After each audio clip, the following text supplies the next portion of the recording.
Welcome. Yeah, so my name is Sonja Shradha Devi, and here I am in my home in Bali. And so some of us are joining us now, and some of us are going to be looking at this later on. And so wherever you are, whoever you are, welcome to this space. And me and my amazing sister Shelly, soul sister, are going to be sharing with you really authentically and deeply, because basically that's what we do. We don't know how to talk to talk superficial bullshit. That's not one of the things that we're not our strong suit. No, we're more into dissecting reality, like we vigilantly. So that's what we're going to be doing, and we're going to be talking on what I feel to be pretty juicy subjects, which are intimacy, oh yeah, and integrity and evolution. So we're going to be seeing like where is the cross section, all those things. But more than anything, like what is that in everyday life? Like how do we live that? Like we're not talking conceptual stuff with you. We're talking about like what we're actually living in our bones, in our blood on an everyday level. And we're going to share the insights that we have from working in the field of conscious relationship. I am a sensual empowerment coach and a tantra teacher and a writer. And Shelly is, would you like to introduce yourself, Shelly? Sure. Hey, everyone. So sweet. I like you got the little mic right here. I'm Shelly Bullard. And how would I introduce myself? Well, the titles I use are love coach, spiritual teacher. I'm also a marriage and family therapist. But I think more than any of that, I'm a woman. In a body. In a body. In a juicy body. Who relates and who is interested in exploring relationships and exploring what's real. And the combination of those two things is what's most interesting to me. Yeah. What's most real, and in relationships in particular, what's most real? Yeah. How do we find that out? How do we locate that in ourselves and with others? That's really that's my passion. That's what I study. That's what I live. Yeah. And what I love about you is that you like me, it's like a full-time job. It's a full-time job of really tuning so deeply into what there is, and not bypassing, like not into spiritual kind of ideas and concepts of enlightenment, but like how to actually live completely, fully in this, in our case, feminine body. And if you've seen us on the dance floor, you know that our bodies are pretty like activated bodies.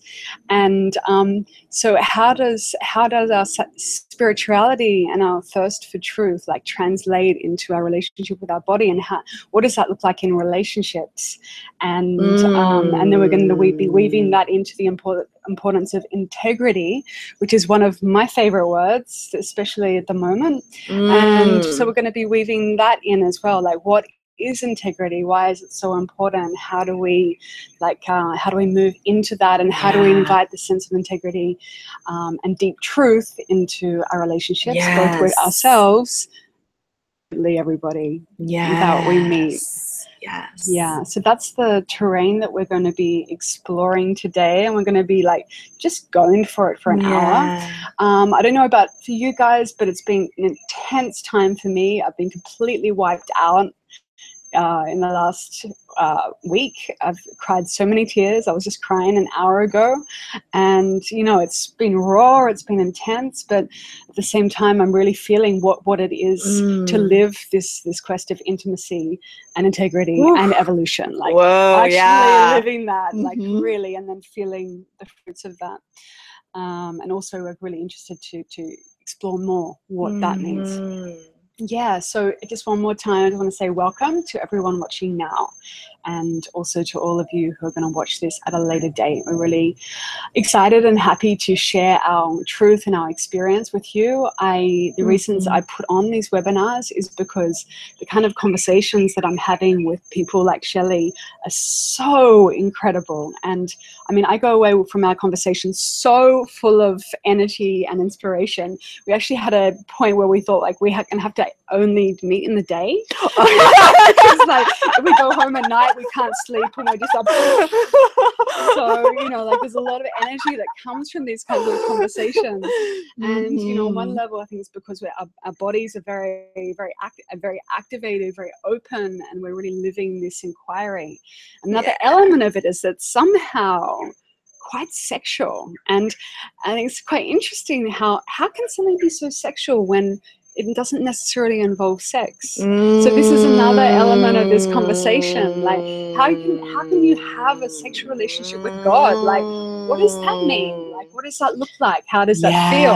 So intimacy, with all of life. With all of making life. Love.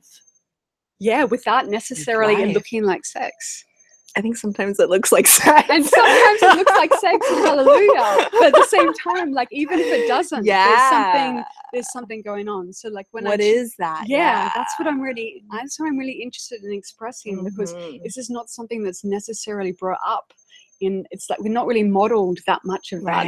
We're modeled sexy, and we're modeled sex, and we're and sexual with a goal, with orientation, but we're not really necessarily showed an example of sexual, which is just bubbling, sexy, connection to the divine, like surrender, abandon, self-abandon, energy moving, orgasmic, uncaused orgasm. You know, it's not because something's been done to you, but because actually, like you're tuning into your body, and it's like, oh whoa, oh wow, oh this is what life is doing in my body now, and so this is what we're talking about.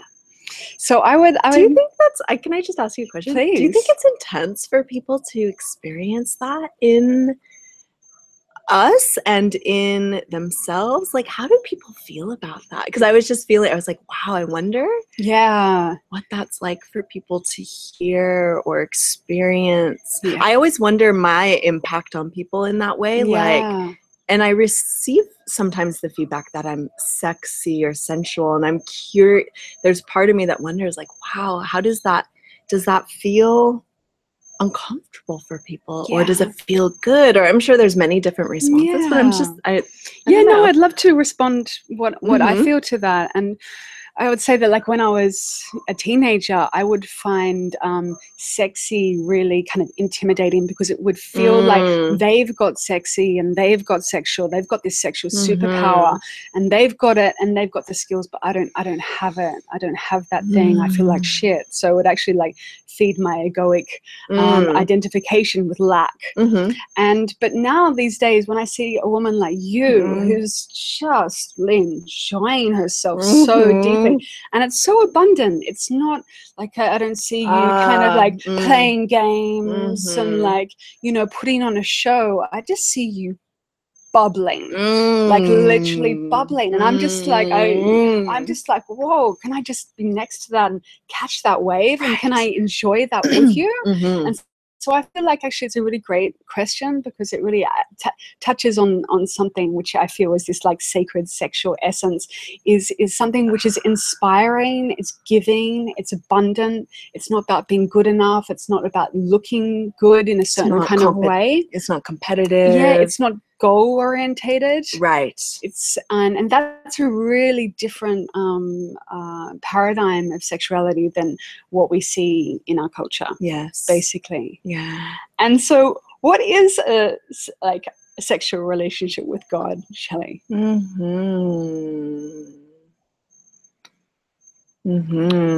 Yeah. At first I can't use words, right? Because I just have to feel what that is in the words. But I know it through feeling. What is a sexual? It's union.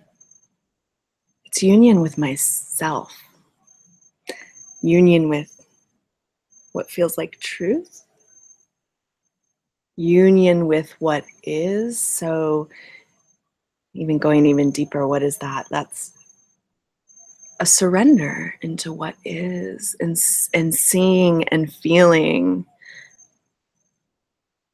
like the inherent beauty that exists in all. And in my experience, that's actually accessed through my body. Yeah. Because it feels, for me, there's a sense of deep resonance. I start making the noises. I start making those orgasmic noises. It's something I do all the time, and it's not intentional, but it's from and sometimes the noises I find help me actually get into the union. It's like a way for me to move into resonance. But it's a felt experience of, I'm there. That's what sex is. Like, sex is like union, oneness. I mean, it can be like actual physical sex. That can be the practice. Yeah. Is that what were you going to say? I would say, like, and then again, it's like there's so many different levels to this. In essence, sexual union would be in something where two separate souls come together to merge into a sea of experience with each other, which is where it's not separate. We're basically out of the mind. Yeah. And so, and then taking that back into the individual experience, I think that's a kind of a key thing, because I want to really break this down to like really like super simple, you know. So when there's the mind, and when there's the idea of what should be, then there's no access to this experience. Right.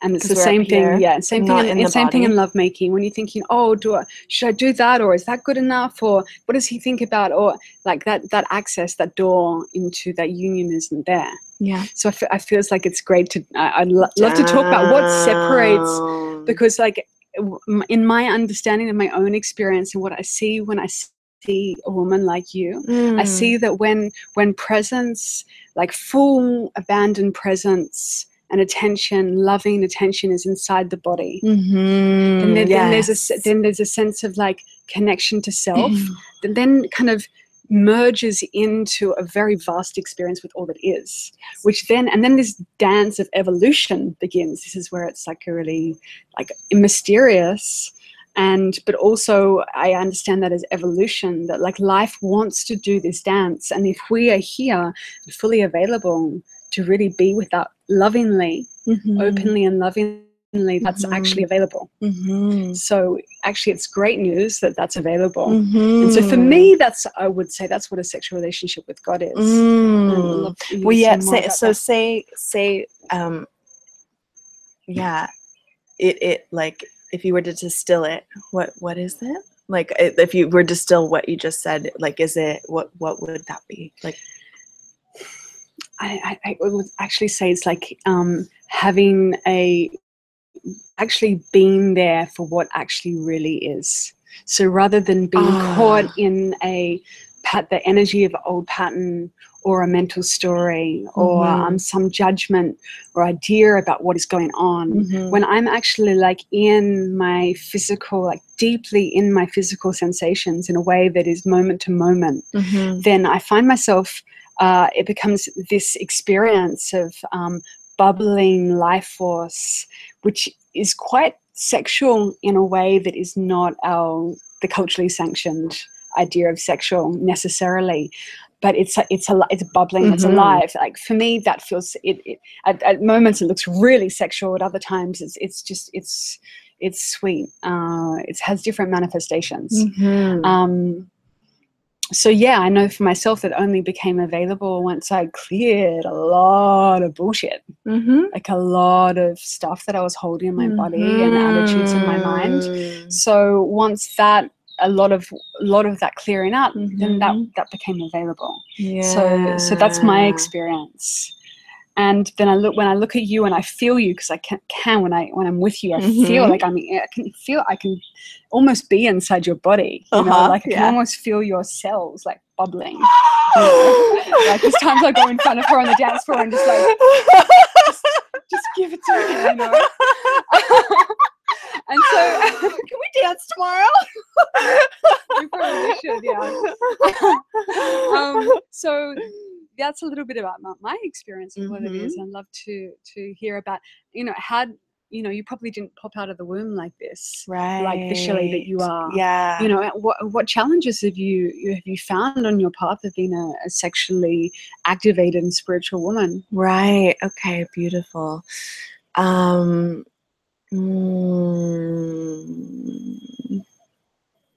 the two processes that come to mind are awakening and embodiment. And so awakening, my process of awakening happened through and continues to happen through an awareness of not being separate from anything, like an awareness of my true nature. And again, like the words can be very hard. Our minds don't understand this, but it's a felt sense of I'm not just this body, and I'm not just Shelly, but I'm this essence that is very hard for us to describe. We can call it spirit, we can call it oneness, we can call it the absolute. What does that feel like? That's what feels orgasmic. Okay. That's what, but it's not like it's a whole system experience of bliss. And does it always feel like bliss though? Because sometimes it can feel pretty painful as well. Even if there's can we talk about a bit more about that, like the challenges? The challenges of reaching this place? Yeah. Well, essentially what prevents it is the mind and the stories. So basically I'm either dropped into this truth that I am all is me, and from that place I experience orgasmic bliss. That is making love with God, that is being God, that is making love with life, whatever we want to call that. And what takes me out of that is separation. And separation, my experience is it's identification with being not complete as I am. So stories about myself that, it could be like that I'm not good enough, or that I'm not being met, or this story about my partner, he's not showing up the way I want him to, whatever that is, that causes me, it's another felt sense in the body, but it's a felt sense of something's wrong. Something's off. Yeah. Something's not right. So that experience, that story, and that buy-in create, again, that body sensation of like contraction and something's off. And that I don't know if this is answering your question, but that's essentially like the two. I'm either in that, it's like heaven or hell. I'm in hell, completely. Which is I'm separate and something's effed up. Heaven is I'm at one with myself and everything else. Whatever that looks like right now. Whatever that looks like. That could even be something that's effed up. But if I'm okay, if I'm not okay with it, but if I'm allowing the experience to be as it is, that can even be blissful too. Yeah. So it's not that it has to be, it's not like good experiences, bad experiences. It's actually like, am I attuned to the truth that I'm actually always complete. I'm always okay. I'm always in union, because that's what we all are. So it's a deep knowing of that. Yeah. And so what happens when when a story comes and it feels really believable, and the sense of contraction in the body is so prominent, it's taking up all of your attention, and it feels heavy, and you can't and it feels almost like it's taking up all the space. So what happens when that happens for you? I usually totally go into it. I forget. I forget the truth, and I don't know how long I forget for, to be honest. Like, it's getting shorter and shorter, the amount of time that I forget. But sometimes I'll remember, like, I know the real truth, but I'll be like, fuck it, I'm gonna fucking fight right now. But don't you think that's also somehow necessary? Like, you know, like, and this is where I feel evolution coming in, and also this is also where the embodiment comes in as well. I mean, I'm just studying this from my own experience of being in my own body, and studying it so intensely, is that it seems that sometimes these you could say detours actually really need to happen.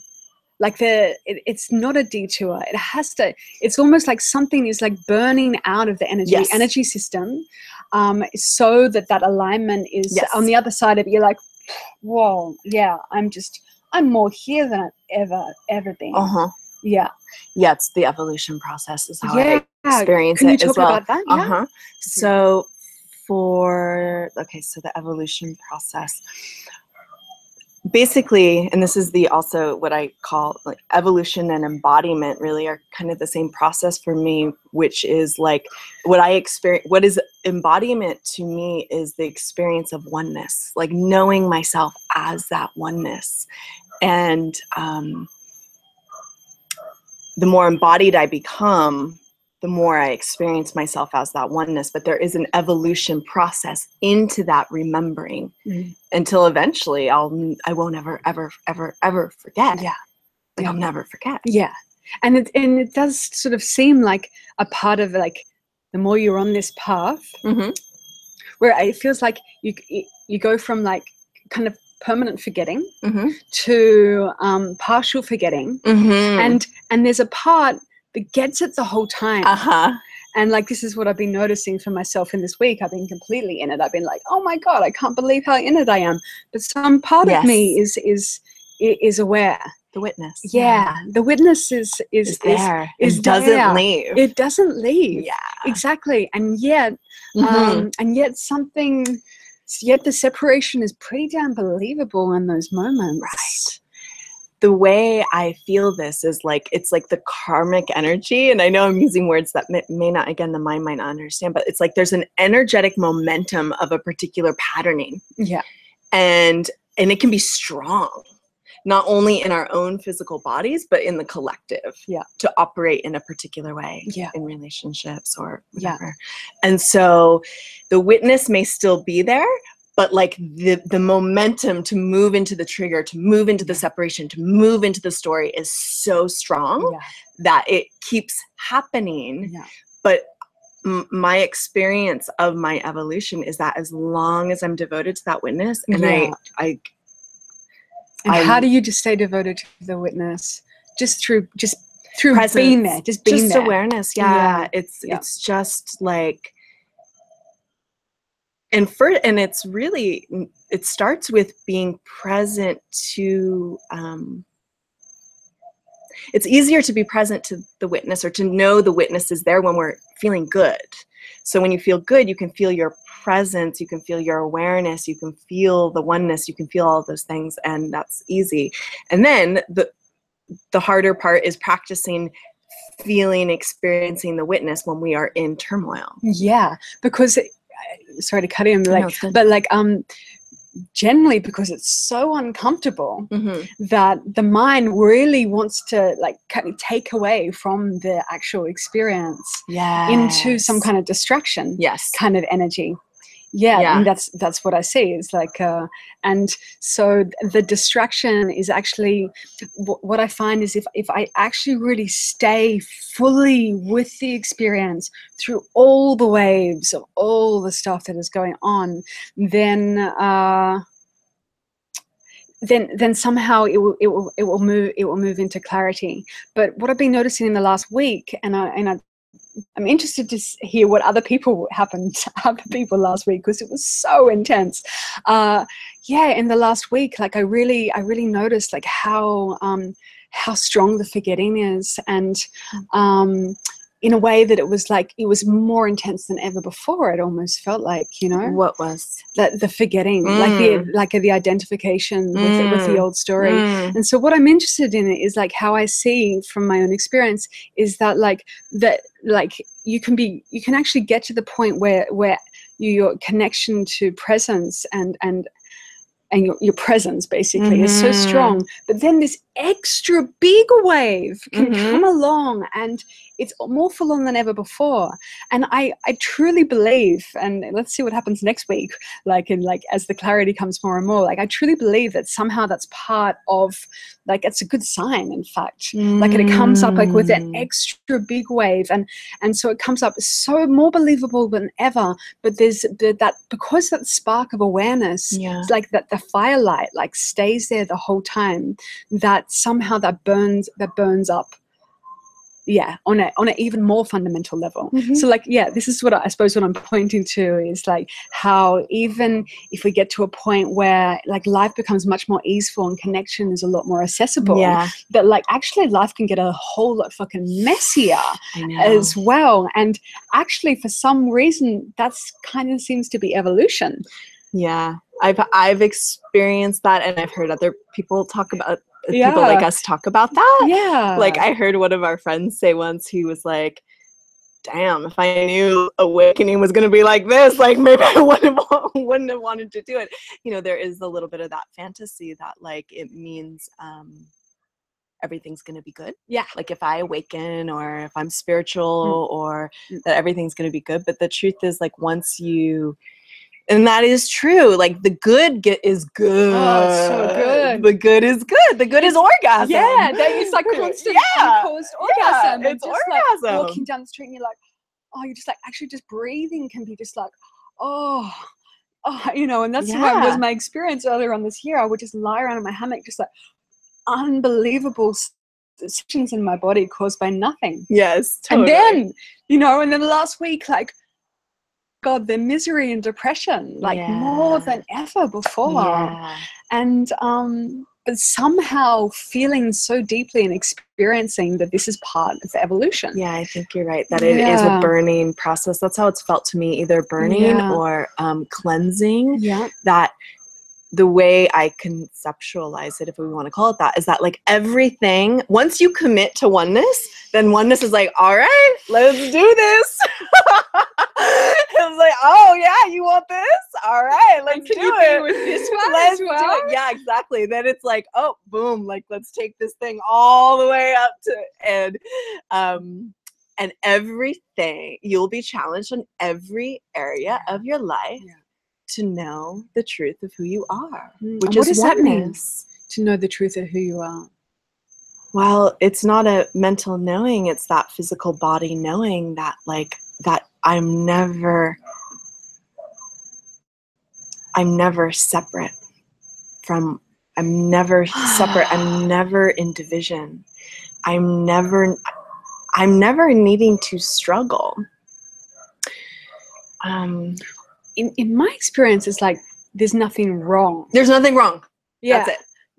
Because it's like it's still wrong. Like it's still there's nothing wrong. It can feel so bad. That's true. But if there's an idea that something's wrong, that's it. That's the thing that just almost like stifles it. That's where separation comes in. That's it. So there can be extreme discomfort, but still like the sense of oneness at the same time. And in my experience, it's almost painfully beautiful. You know, and then wow, when you can feel. See, you're life. Really good at this. Then at feeling the physical sense. That's part of it. That's probably a tip we should give. That like something that both you and I have been practicing over the past year, 6 months, strongly, is that to move through these waves of strong discomfort, of separation, of pain, of any of it, if you bring your awareness to the physical sensation of the body, where that hurt is felt, if you move out of the story and into the body and just bring your presence to it and be there, and not trying to change it, not trying to get it to be different, and you'll go back in your mind, but you got to go back down, feel it. Where is it? Be with it. it like, yeah, sooner or later moves. it will burn up. Mhm. And what I'm finding is when it's particularly bad, another tip is speak to a sister or a brother, basically like a close friend. So like, you know, the last week I was so deeply in my separation, I'm not loved story at moments that I didn't want to go into it because I thought that I'd be there forever, basically. So it was a thought around it. It was a thought that was around it that was blocking me from being in it. And when I'm truly in it, it can burn up. But if I'm hovering at the top of it because I'm afraid of it, that's what a lot of people do. Yeah, because they're scared, because we don't want to feel. We don't want to feel it. You feel like course. You're going into the black hole. You're going to drown forever. Yeah, you don't. But you're not. You're only going to be there for a short period of time, and then you're going to feel better than ever before. Yeah. But yeah, you know, and I know that myself, and yet still in this last week, like with what came up, I also found myself hovering and not wanting to feel that particular flavor that was so scary to me, because I thought that would become my whole reality forever, and you know, so a misconception. And so having someone, speaking to somebody who said, you know, and a couple of times I was told, like, you know, I think maybe you just need to feel it. It's so funny because like I'm the one who like teaches people to do that shit. Yeah. And I'm like, oh yeah, good idea. Like, but it's like, you know, because our own egoic function is so powerfully built to block ourselves off from evolution, actually, like from surrender and from connection. Sometimes it really involves another person who isn't judging us to give us that energy of non-judgment and compassion, to be like, oh, okay, maybe I can just go home and sit with this. Oh yeah. And then, you know, the time that happened 2 days ago, I only had to feel it for about 20 minutes because once I was there, it already started shifting and just dissolving in rapid speed. But as I hovered and resisted and freaked out, the transformation didn't happen. Yeah, and the hovering is staying in separation. And so like what I teach in my courses, and a lot of what I teach is around like healing these wounds. And if you bring your presence to it, if you bring your awareness to this part of you that is in pain, what are you doing? You're creating union.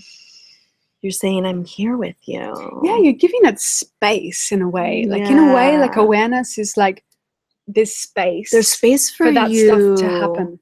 Yeah, to me, and it feels like sometimes it can feel like talking to my little girl who holds these wounds, and it's like, hi, sweetie, like you're here, you feel this way. I'm right here with you. I don't need you to change. That's the wound came from someone not being present with it. Like essentially that's where it came from.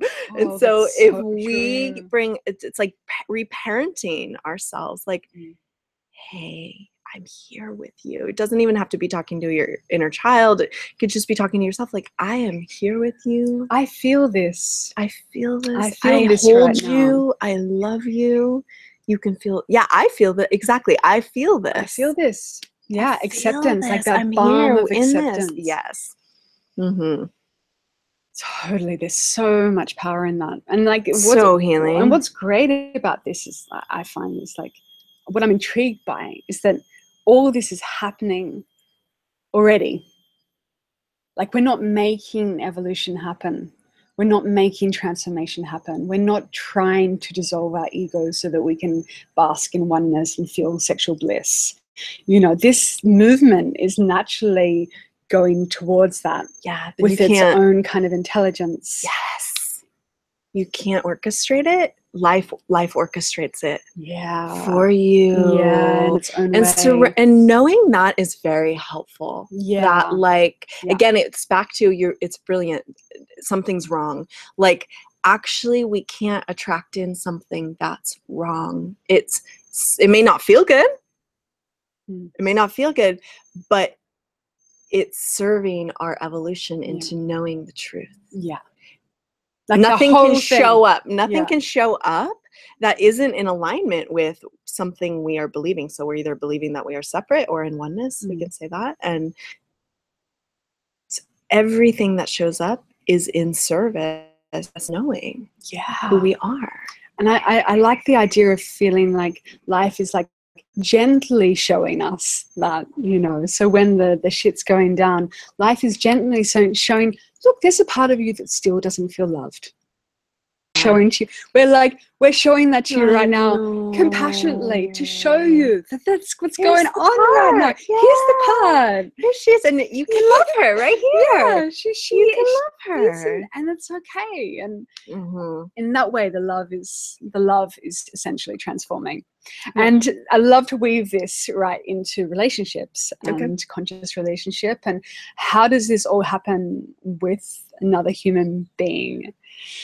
Because that's where it really gets really, really interesting, I find. Because I find that everything that we're talking about, like this whole wave of transformation and the kind of the journey that we go on, of the stuff coming up and the separation and then the dissolving, that actually happens within conscious relationship. And it can feel a little bit more complicated in a way, because it's two people's stuff which are rebounding off each other. So rather than life reflecting our shit to us, we've got another human being who's not God.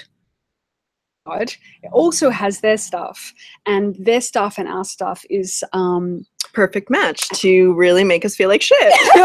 To really push our buttons. Isn't that amazing? It's really gorgeous, and isn't it? Isn't it interesting how we really want conscious relationship, when really people are into it, they want to attract it. Yeah, really, in essence, it's just like it's like a trigger zone. It's just like, it's working when actually life is really brought you the perfect combination to show you your crap. Yeah, I know. Isn't that interesting? And so why are conscious relationships so amazing? Why do we want them so much when actually there's they're kind of tailor-made to trigger the fuck out of us? It's a beautiful question. Well, there's nature taking, there's some wisdom. I don't really know the answer to that question, but what my sense is, there's a wisdom, and it's the wisdom of evolution that is saying, this is going to take you to your next place. There's a wisdom. So the fantasy, it depends what part is wanting the conscious relationship. There's the fantasy that a conscious relationship is going to be a relationship with God in which I experience oneness all the time. And it's all going to be perfect? Yeah. Don't you think people hold that fantasy? Well, maybe, I don't know. I think a part of me does. Oh. Yeah. You're right. Actually, I think there might be a part of me that holds that too. Yeah. Yeah, the fantasy. Yeah. That it's going to be perfect. Well, I mean, I think it's, if I feel into this part of me, it's also the part of me that knows that, the essence that comes from all that stuff is the essence of truth and love that I crave, that I deeply, deeply crave for. Wait, can you say that again? So some part of me is aware that the essence that gets birthed from all that kind of work, kind of stuff that plays out between, and the kind of that the stuff that gets ground up, and the essence that gets kind of birthed from there is the essence of love and connect I deeply, deeply crave. Yeah. Experience of conscious relationship, that's true. Yeah. And it's real deal evolution. It's real deal. It's evolution. Real deal. You want to get into the dirt, and you want to get in. It's dirt, dirt, and you're bliss. Give it to me. Yeah. Fucking give me the whole deal. Yeah. And it does, in terms of what I find it does to your energy system, is it actually does bring it to that next level of connection, but at the same time it's so intense and painful in the way. It's really hard. Isn't that interesting? Yeah, I suppose it's the way it feels to me is all the parts in the nooks and crannies, all those parts that still are buying into separation, all those really deeply ingrained beliefs that are hard to access any other way, those get accessed in relationship. And they're yeah, they're just the ones that have the most hold on me. Yeah. They're like really the ones, they're the hardest to clear, and they're deep. But there's no way to access them except intimate relationship with a partner for me. Like I know, I can feel that they're the only way to get to them is relationship with a partner. Absolutely. And it's like the wisdom of the wisdom that is already totally bought in is the wrong word, that is already signed up for evolution, like real deal, full on, is like, all right, let's get in a relationship. Yep. It knows to put me in a relationship so I can, it's like, all right, here we go. Yeah. Yeah. And I feel like there's a lot of like I went through so much training before I was ready to actually even go there, so I could navigate somehow what, like, the depths of what comes up in that. Yeah, I mean, there was like moments where I was looking into my lover's eyes in the last week when I've just been like, wow, it takes so much courage to do this. Yeah, it takes so much courage to show up in a relationship with all your deepest, darkest shit coming up to be seen by another person. It takes so much courage. It does. Yeah, it really, really does. It really does. I was just feeling it does, and then what I felt inside was like, and I'm in. Yeah, for that.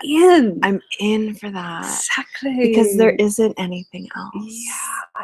There isn't. It gets to a point where like distraction from the truth is just not an option.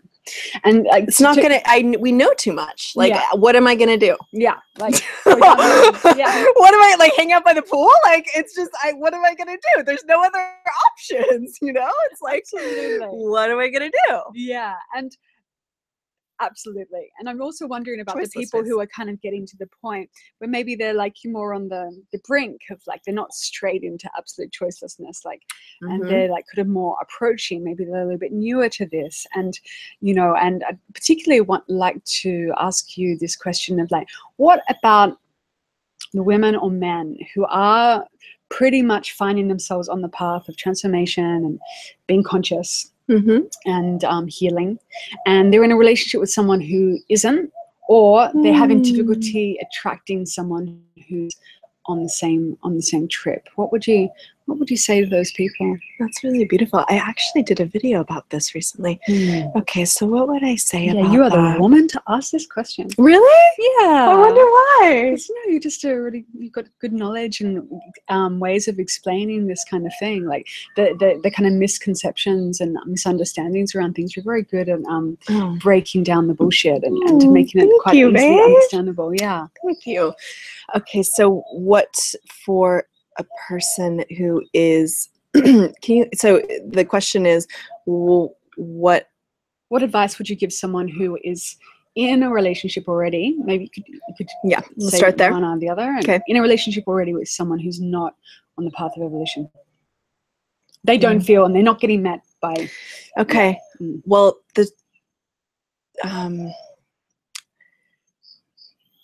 if you can trust that, again, it's into, gosh, I don't know what, it's so simple, but it's so brilliant to me. There's something wrong, right? So that situation can really bring up that there's something wrong with you in particular.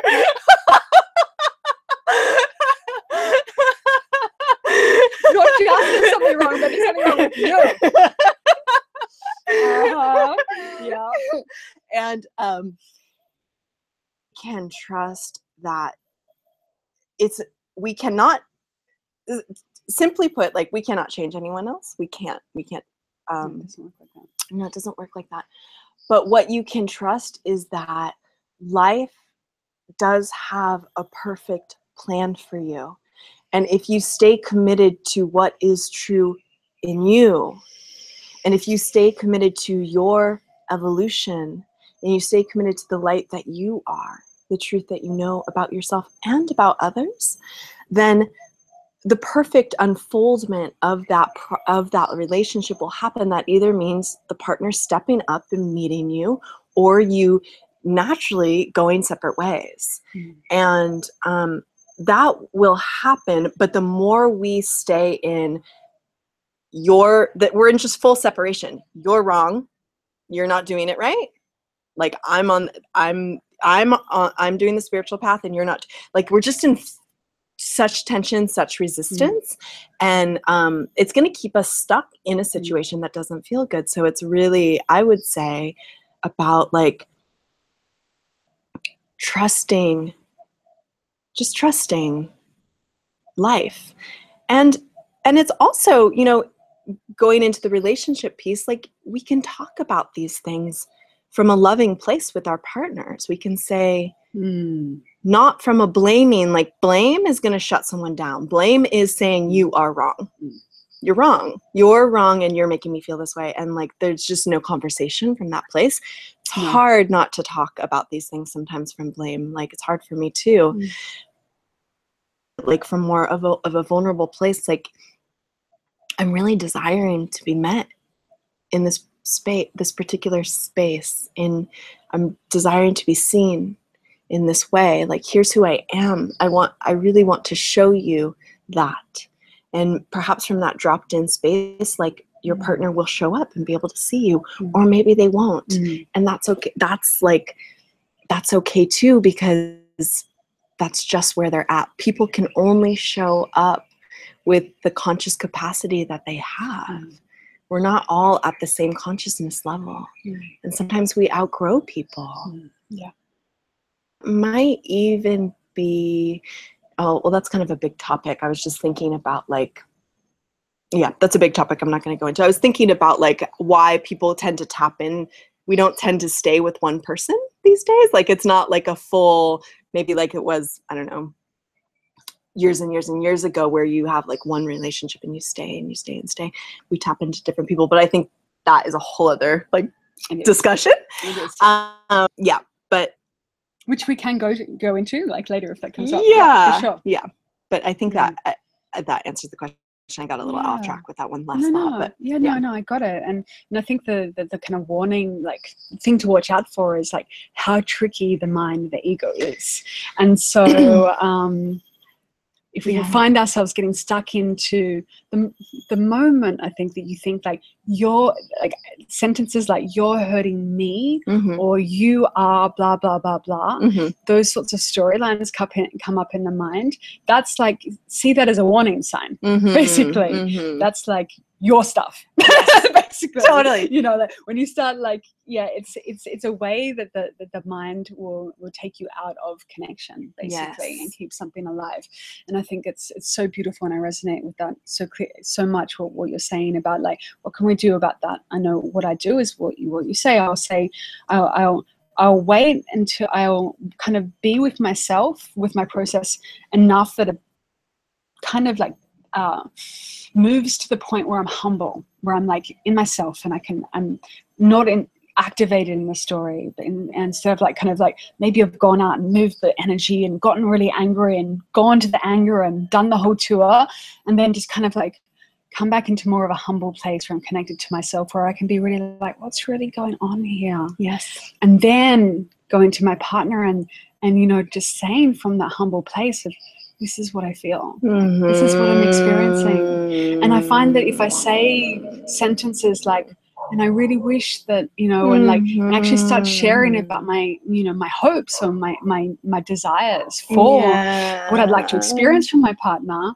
like from when this has been happening recently, I noticed that he's like, you know, he's not defended because I'm so undefended. Oh my gosh. I'm so gentle and soft, and I've owned all the heavy stuff and played that all out because somehow I need to, and then I'm like, oh, I'm back into this undefended place. And I'm just like, this is my experience. And then my God. I know, and it's so beautiful as well, because then it's like, oh, this willingness. And I think in conscious relationship, like willingness is almost like one of the most magical words. You know, it's like when you stay in the realm of like willingness to keep on listening and keep on like being open to the other person's experience from an undefended place. Yeah, it's just like anything can happen in that space. Yeah, can I add something? Please, yeah. I love what you're saying. And my partner says something all the time that is like, I think it's exquisitely beautiful, and I think it applies to all of us. He'll say,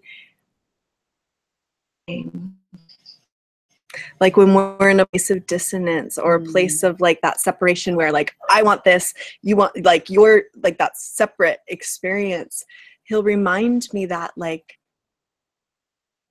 the truth is what we desire is union with each other and with all of life.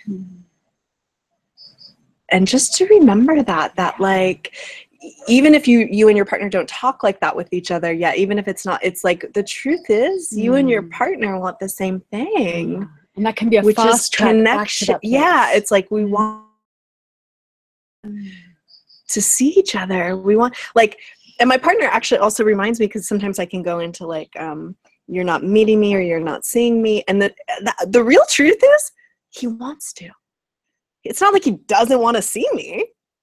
He wants to see me. He wants to meet me. You know, it's a particular type of man, but that is real for him. Like, he's like, do you think I just don't want to? Like, of course he wants to. He wants that same thing. Yeah. So going back to that, I'm finding now in my relationship, like going back to that awareness that like, wait, we want the same thing. How do we meet there is really healing and beautiful. Yeah, it's the place where you're both willing Yes. to go past your ideas on what things are and your opinions or your emotions, and be like, oh, what's going on here?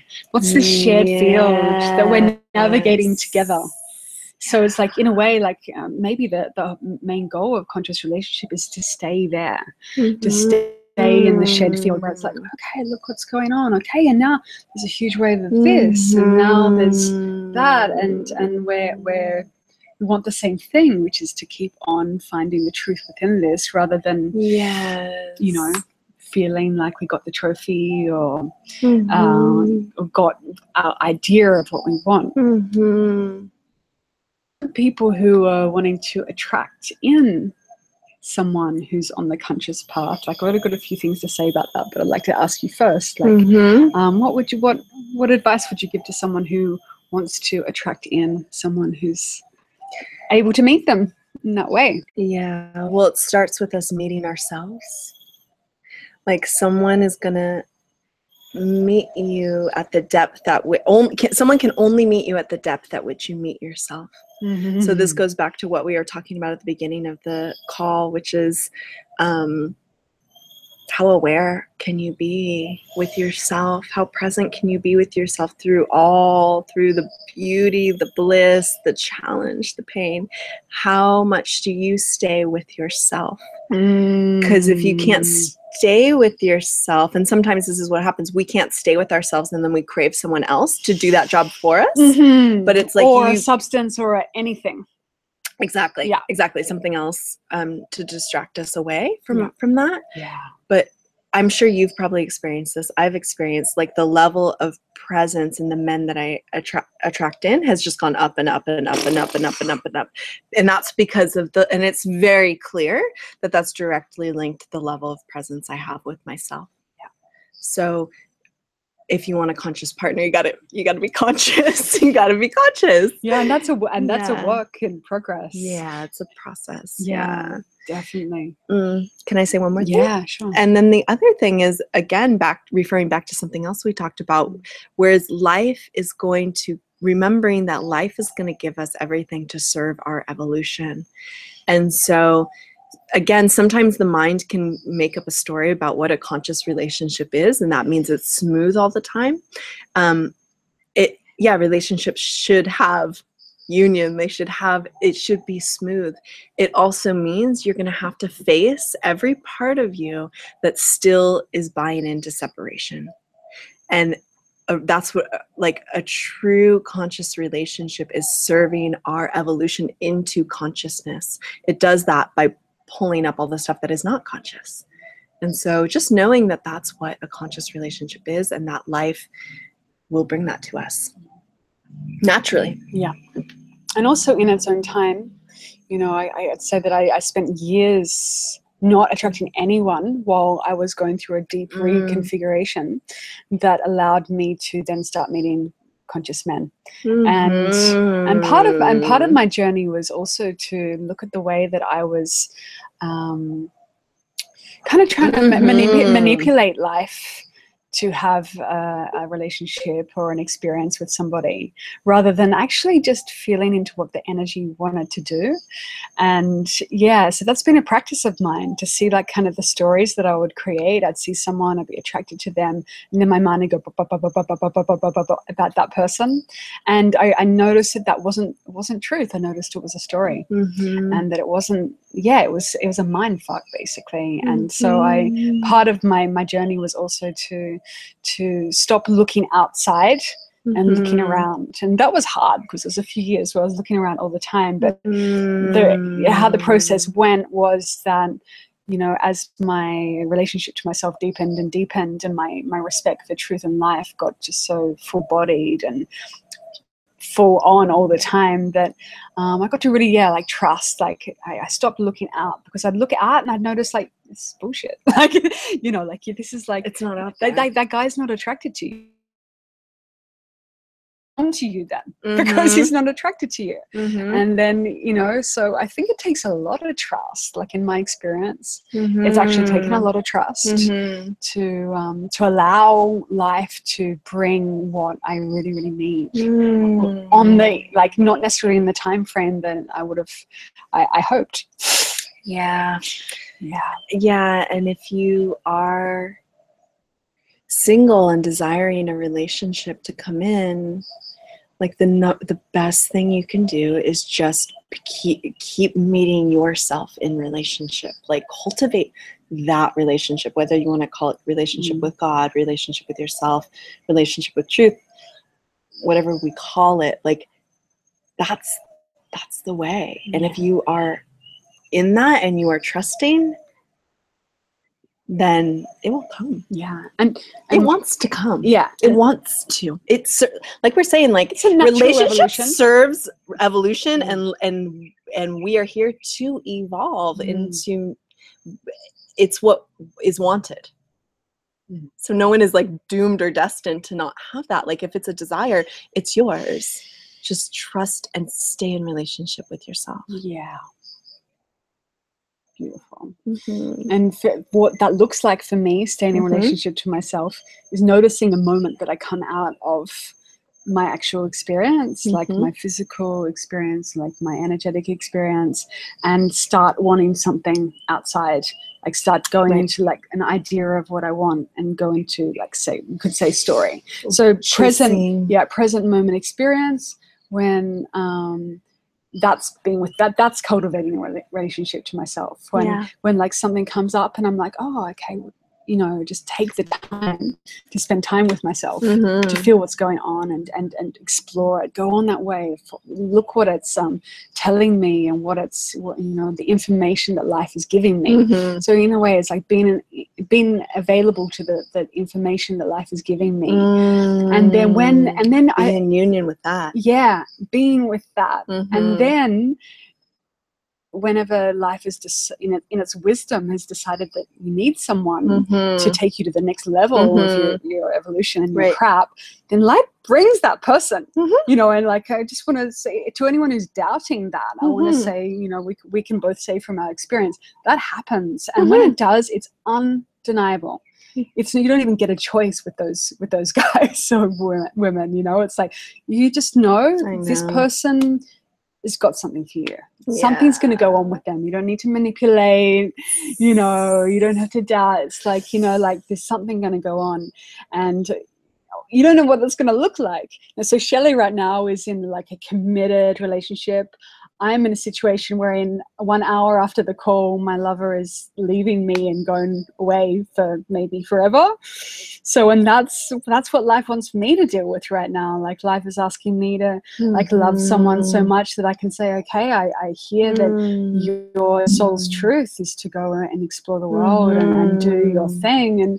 And that's, you know, ouch. And I want you to stay here and to keep on experiencing this. But like, I have to kind of get to the point where I'm like, okay, like So this is what it is. Yeah. I'm in relationship. This is what life is bringing to me, and this is what life, and then therefore it's what's right for me. Yes. Like, even though the mind cannot understand that. Yes. And back to the beginning of the call, like orgasm comes from like what you're doing, which is saying like, okay, this may not be the plan that my mind wants. This may not be ideal. This may hurt. But this is here. And because it is here, I am with it. I am with it. Suffering comes from us not being with it. When we resist it, when we don't want, when we want to push against it, when we want to like do anything we can to not feel it. But this is it. And there is bliss in that, in that deep acceptance of what is, even if it's like acceptance in loss.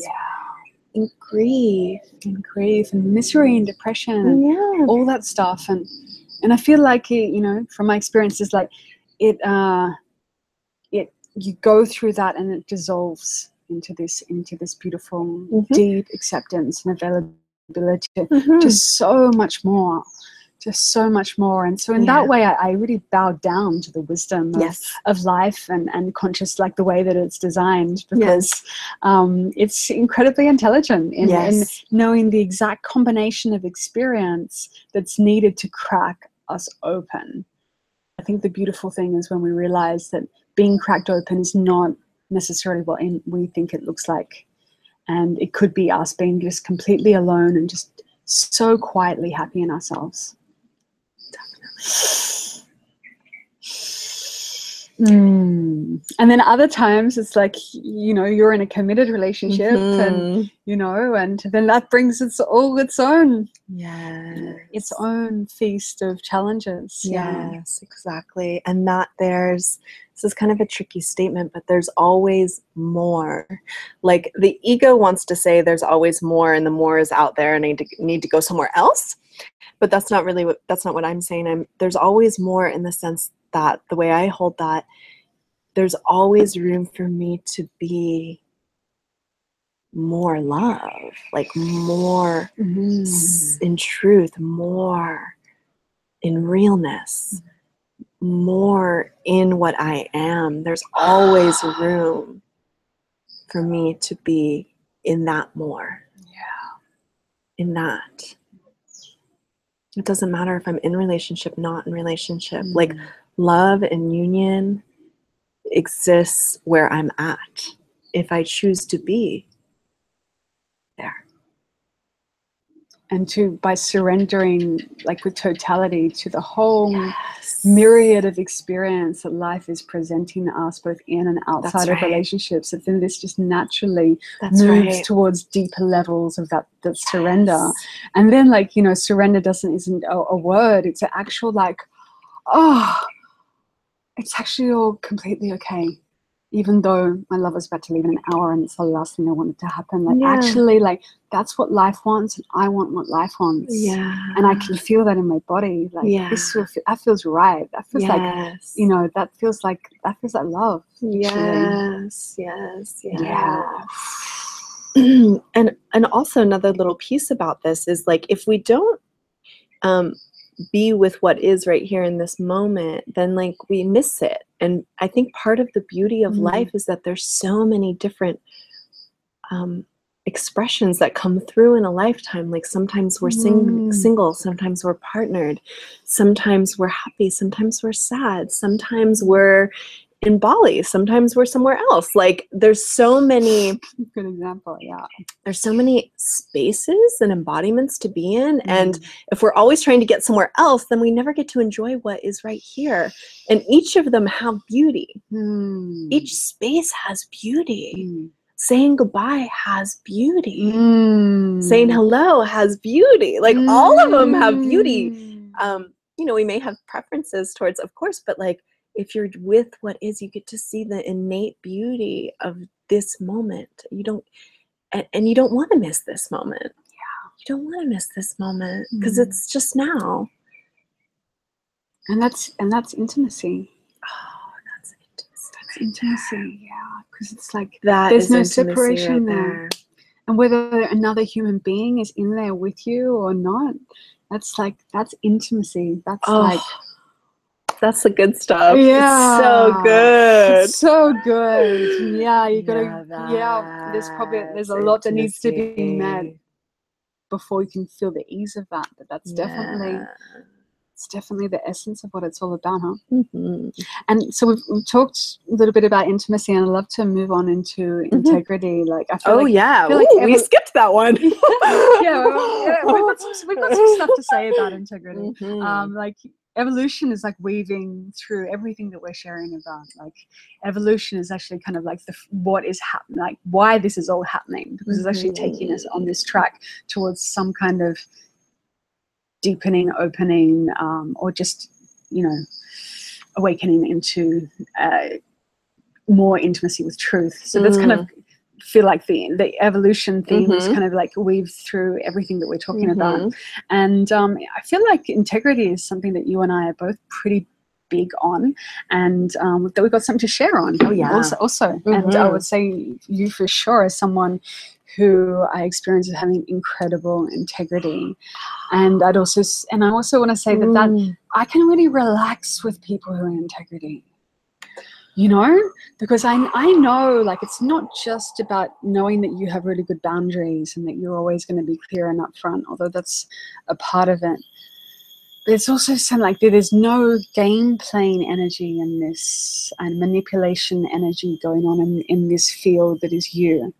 And so it just feels so good. Yeah, so it just also comes to me that the integrity, that's a part of integrity also. This lack of game playing. I know you know yourself so deeply that you are not going to project your shit on me, and if you are, you're going to tell me. Yeah, I'll eventually know that that's happening. And as soon as you figure it out, you're going to tell me, and you're going to give me the whole story. Like, yeah, and so I can relax with that. And my little bit about integrity seems to be coming now. Like, I find that that's number one in terms of who I'm relating to, especially in relationships, especially when there's sexual energy involved, because sexual energy just makes it all so much more volatile, so much more potent. There's so much more packed behind the woundings once sexual energy is in there. And I've grown to be more and more aware of that. So I don't fuck around with just anybody. I don't share sexual energy with just anybody. Like, personally, I need to feel that quality of integrity, that I can trust this person knows themselves enough, or is interested in knowing themselves enough, that they are not playing games with me, and they're not sharing something with me and having other unclear things happening in different directions that are taking them out of integrity. I'm very, very, very clear about that, and it's taken me a while to get so clear about that. But I do that because of self-care more than anything. I do that because now I know myself very well. I know what serves me, what doesn't serve me. And so what I've gotten to is that in terms of looking for someone or being open to someone to intimately relate to, whether it's a friend, but especially if it's any kind of sexual relationship, is this quality of integrity. And the last thing I'm going to say about this is, like, we're at a time where, like, in the Vedic understanding, we're in the Kali Yuga. We're in this epoch of time where ego and the dark forces, or whatever you want to call them, are full power. And so, like, the bullshit, the stories, the manipulation, it's so easy to fall into that at this point in time. And so more than ever, I feel this call for integrity is so strong and so deep. And so I'd love to hear your take on integrity, both with yourself and in relationships. Yeah. I love what you're saying about it. My take on integrity. One thing I just want to say is trust yourself. I think that's important for people to hear that.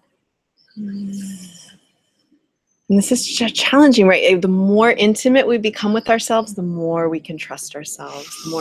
The more time we spend in deep intimacy, deep awareness with ourselves, the more we can trust that we know what's going on.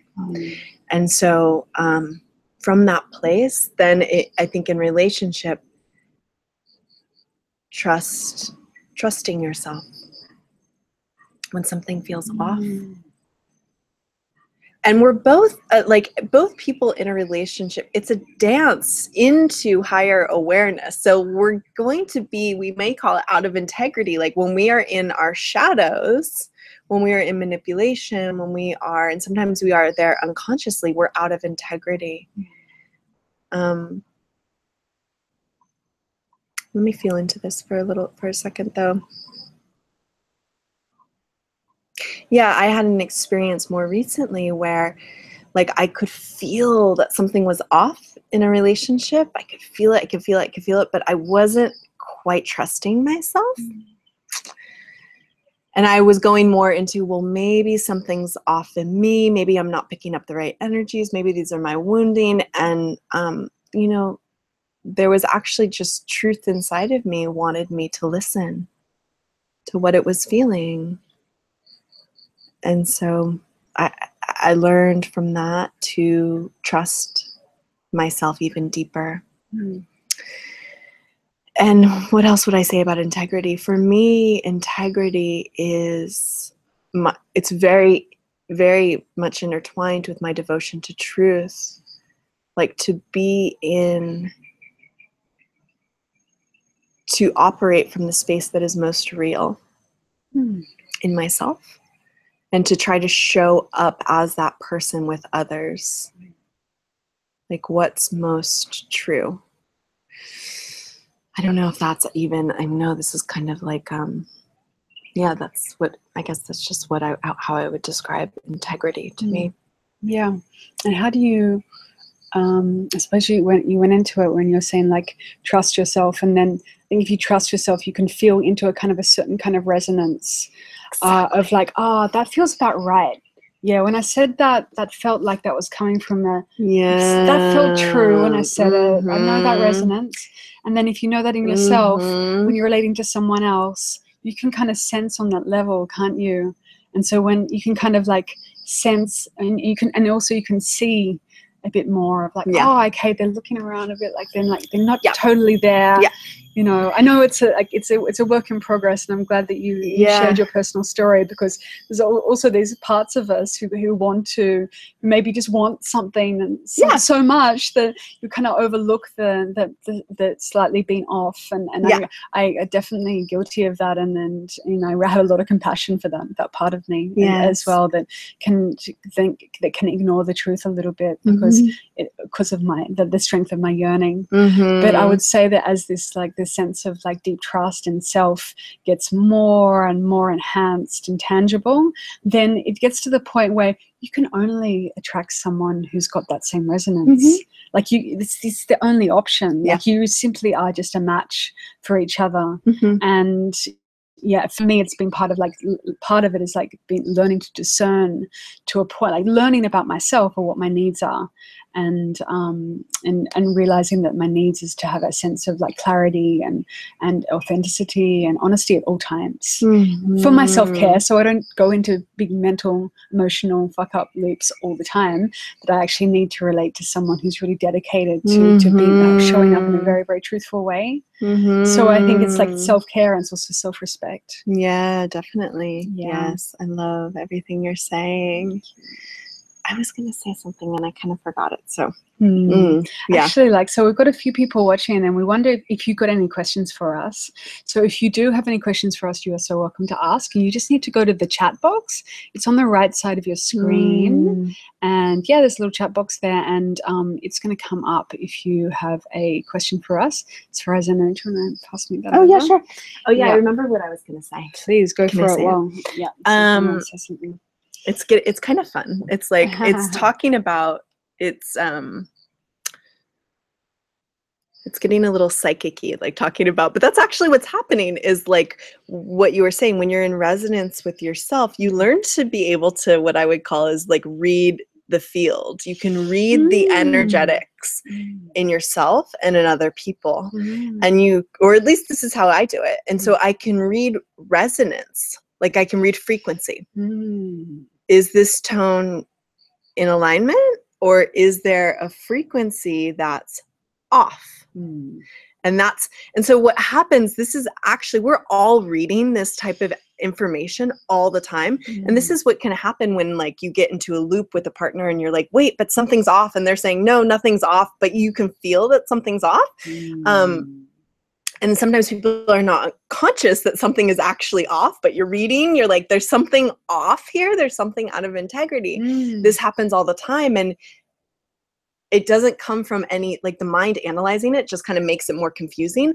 But what happens is our systems are reading the field and reading is truth resonates as truth. And what is outside of truth resonates as it's not quite true.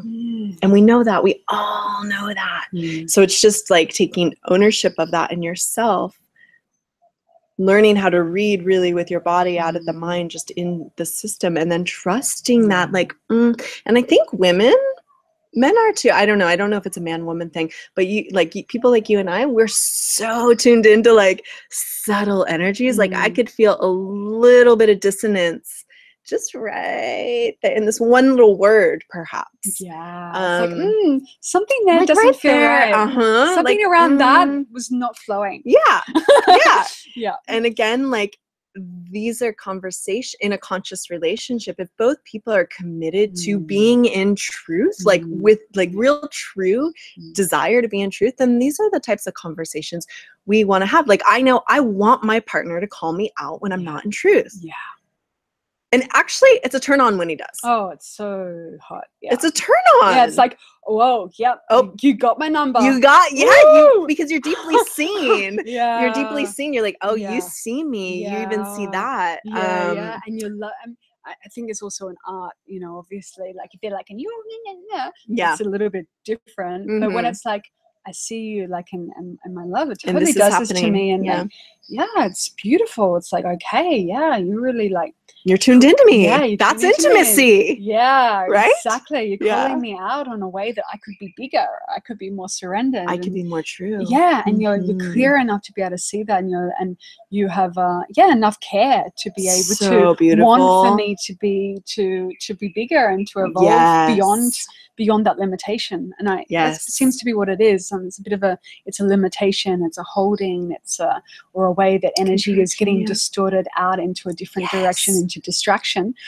So there's different kind of dissonances, but I love what you're saying. It's so true. It's like getting more and more able to detect the frequency of things. And that's like totally a work, and it just evolves and it evolves. And then it's a gift. I mean, it's a gift, but again, you're going to attract someone in who's probably at a very similar level of being able to do that as you. And so then them calling you out is a gift too. It is it has to be done in the right way. Where we get where we get a little stuck is when we call people out from a triggered space. Yeah. So that conversation is not going to work. But if we can, from like embodiment, say like, here's what I'm feeling and here's where I'm at, and out of service, service to the other person.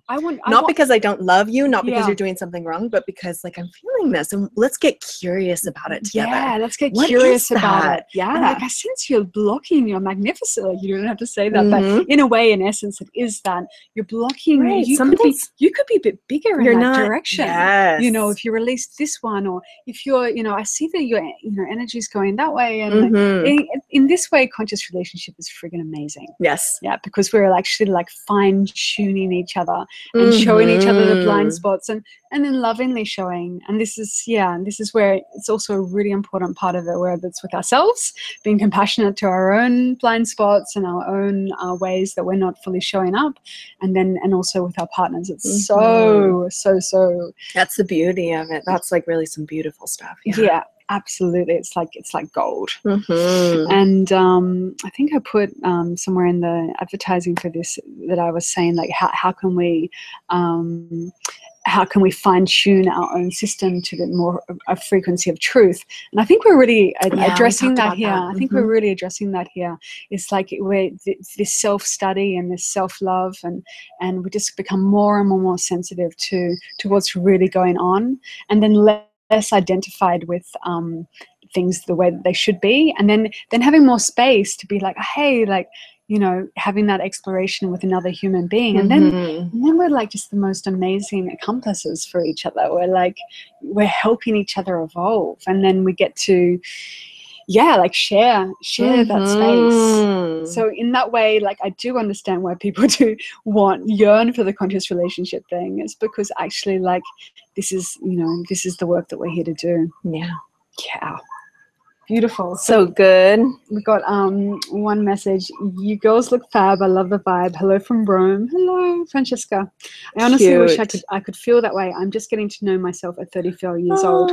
Well, it's never too late. 34 is not too late. Perfect time. Yeah, it's actually really a perfect time. And also, like, completely trusting, like, life's timings in terms of that. Like, 34 is a great time to start really exploring yourself. And I have no doubt that every experience that you had up until now, Francesca, was like the perfect experience that you needed to have at that time, and all contributed to you being where you're at right now with the kind of receptivity you're at right now. So totally. So that's great. Yeah, and just keeping that enthusiasm and alive. Commitment, devotion. Commitment and devotion. Yeah. So anyway, we're opening up to if anyone else wants to comment or send a question. We're just going into our last few minutes of the call. Is there anything that else you'd like to address or add? I don't know. What else do we want to talk about? Well, I feel like we talked about radical self-responsibility, and I feel like we've also really been talking about showing up fully. I think that these themes of kind of like intermingling with all of this stuff, like we're learning to be more fully in our experience and then show up more fully in our expression, and then to bring that into every relationship in our lives. And that is what... And that's why we need to be a love warrior, because it's like, I mean, this is why I called it the Love Warrior series, because like that takes a serious dedication to love and to truth to keep on showing up in that way. Oh yeah. It's a warrior's job. It's really, really is. Yeah. Wow. And it's so beautiful though. Yeah, it is. It's so beautiful. So beautiful. It is, and it's so important to have sisters and brothers who are like on that same trip. And I'd say, like, even if you have one, that's probably enough, but you need at least one, like someone who you can really like share this journey with and share your innermost experience. And that's really super, super important part of it as well. And you attract those people in the same way you attract a partner that way in. It's you be it. You be it, and you trust, and you be it, and you trust, and you be it, and you trust, you be that person. You be that person. And then, like, it took me a while to manifest like community that mirrors me at the depth and like love and presence that my community now does, my tribe.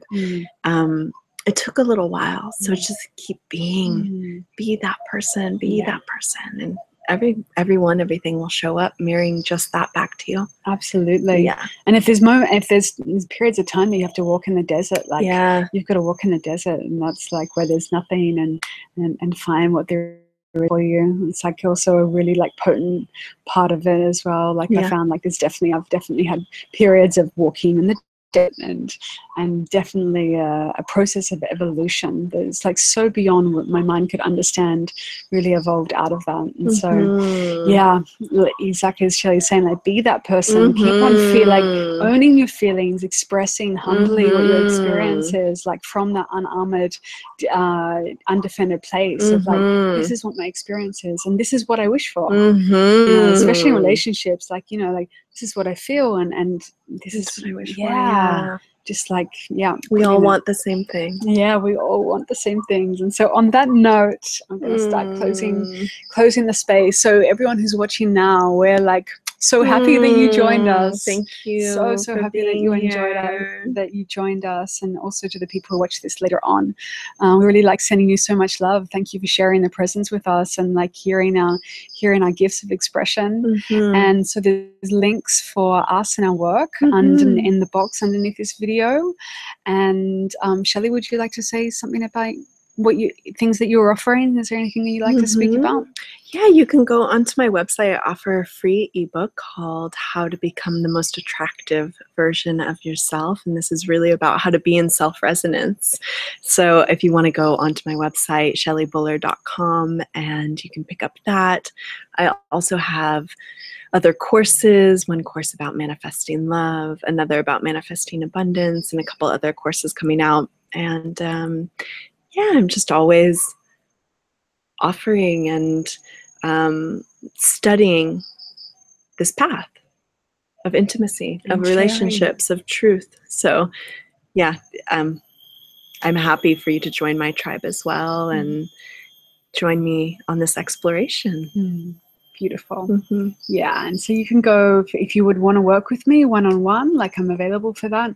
Also going to be doing live events in Europe this summer, and coming to Perth, Western Australia. I've never been there, even though I grew up in Australia. Coming there next week, next Thursday and Friday, I think. So if you know anyone who's there, I'm doing a intimacy workshop and also a feminine tantra workshop, and then I'm going to be in England this year. And yeah, I also do online programs. And I've got a Yoni Wake Up Call program. So it's like a 28-day journey from vaginal numbness to sexual empowerment. And so you can find the links below, Sonja Shradha Devi or the Yoni Wake Up Call. And also if you wanted to see more videos like this, you can go to Conscious and Sexy TV, and all those links are under there. And we'd just love to have you communicating with us and connecting. And yeah, I love to hear about your experience of like walking this path of conscious relationship. And we're seriously blessing your path of conscious relationship with yourself and with everybody else, knowing that like you are a complete gift for showing bowing down to that. Your courage as a love warrior, as we are doing important work on earth right now.